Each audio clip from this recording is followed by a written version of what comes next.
Cabin mate 24 hours study hall and work space mobile app download చేసుకుని ఇప్పుడే మీ cabin book చేసుకోండి. తెలంగాణ పోలీసులు మియాపూర్లో బెట్టింగ్ యాప్లని ప్రమోట్ చేస్తున్న యాక్టర్స్ హీరోయిన్స్ మీద కేసు పెట్టారు. చాలా మంచిది. ఈ యాక్టర్స్ కి ఈ హీరోయిన్స్ కి ₹1 2 కోట్లు తీసుకొని బెట్టింగ్ యాప్లు ప్రమోట్ చేయడం న్యాయమా? తద్వారా ఇప్పుడు మహేందర్ 24 సంవత్సరాల అబ్బాయి డబ్బులు పోగొట్టుకొని సూసైడ్ చేసుకున్నాడు. వాళ్ళ మీద మీరు కేసు పెట్టి వాళ్ళ కుటుంబానికి మీరు 100 కోట్లు ఇచ్చినా తిరిగి ఆ అబ్బాయిని తేగలరా? ఇంకొక విషయం, పోలీసులు ఇలా కేసులు పెట్టినప్పుడు ఇన్వెస్టిగేషన్ అయిన తర్వాత మళ్ళీ కేసులు ఉపసంహరించుకుంటున్నారట.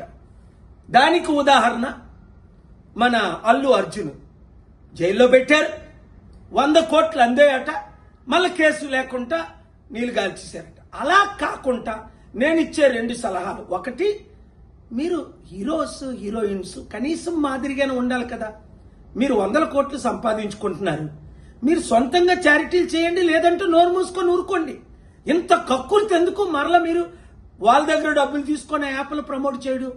అలాగే కుర్రోలు, అమ్మాయిలు, అబ్బాయిలు ఇలాంటి పనికిమాల పనులు చేయకండి. ఏదో గెలుస్తామని సూసైడ్లు చేసుకోకండి. మంచి రోజులు వస్తున్నాయి, కష్టపడండి, ఓపిక పడండి. మార్పు రానున్నది, ఆ మార్పును మనం ప్రమోట్ చేస్తాం. ఈ వీడియో ప్రతి ఒక్కరికి అందేటట్టు షేర్ చేయండి. సుమన్ టీవీలో మీ పర్సనల్ అండ్ బిజినెస్ ప్రమోషన్స్ కోసం కింది నెంబర్కి కాంటాక్ట్ చేయండి.